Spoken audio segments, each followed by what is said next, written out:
Hello sir, kumusta po? Redmond Toys Raymond here. So ito sir, unboxing and testing natin sir yung unit na order nyo.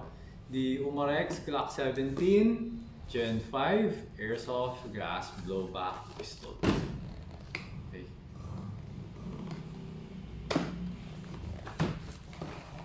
Yan sir.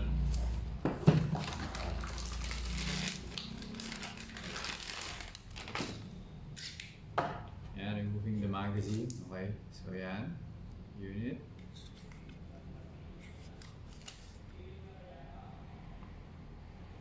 Okay.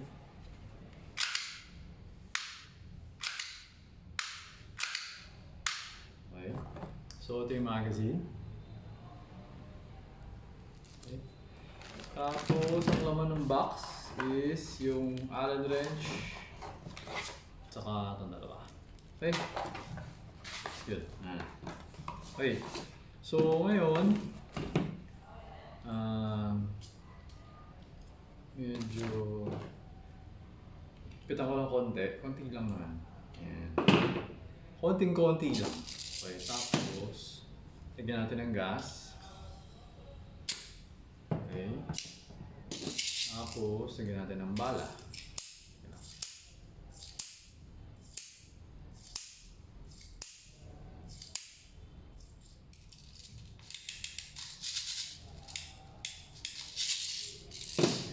Ano to?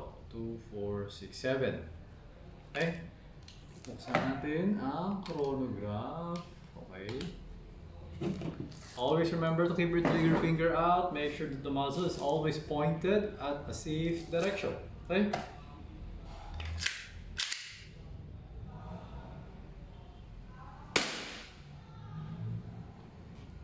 .375.4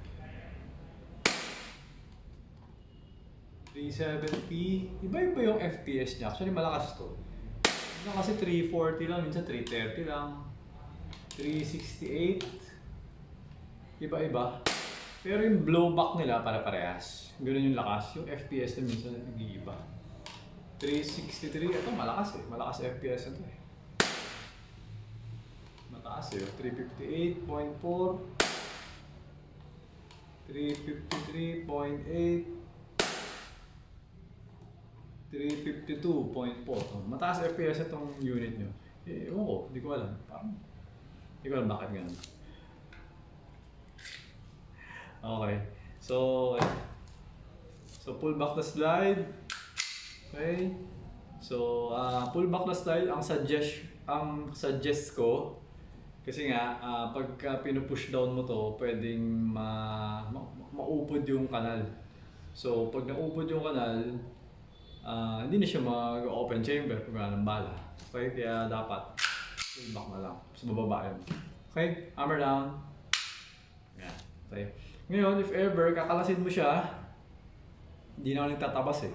So, teka. Kaasa mo muna. Okay. Tapos, baba mo to. Tapos medyo gaganong-ganunin mo lang. Oh.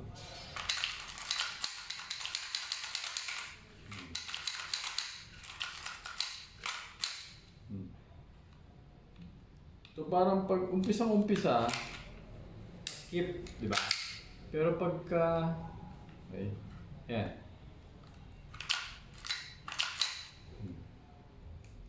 Wala na ako wala na akong tinatabas. Hindi na ako nagtatabas. So hindi ko alam kung may ginawa sila o mali lang ako dati. Yun lang naman yun eh. Kaya ngayon, alam na natin na hindi pala kailangan magtabas-tabas. So anyway, pero yung tinatabas ko dati, wala naman siyang effect dun sa unit. So, medyo weird lang kasi siya. Kasi yung WE, wala naman kasing ganun. Diretso lang yung WE. Sa kanya, parang may kantong ganun. Kaya tinatabas ko yun yung plastic na part. So, at least, hindi na ako nahihirapan. Okay? So, ayun sir, okay na tong unit nyo. So, ipapak ko na siya para pwede nyo siyang pa-pick up. Okay? So, ayun sir. Thank you for your order. Until next transaction po, always remember to stay safe, stay great, be good, and be thankful always. God bless po sir. Bye-bye.